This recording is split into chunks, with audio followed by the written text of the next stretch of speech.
Hello, Pine Bluff, Arkansas, and surrounding areas.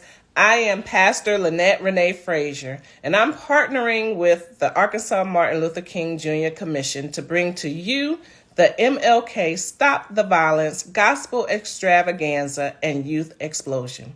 So come on out and join me on September 28th at 6 p.m. at St. Luke African Methodist Episcopal Church on the Pike, where we will have the legendary gospel recording artist Melvin Williams perform. Look. But you told old Deb, you told her to get back and behave. Oh my, another blessing. Another blessing. Another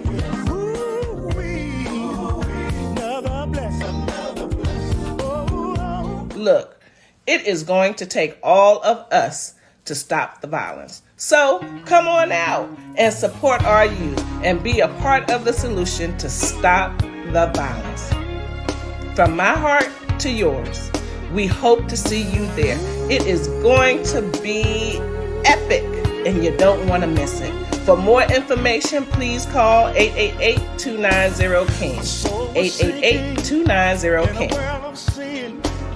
But grace and mercy, it took me, took my feet out of the miry clay.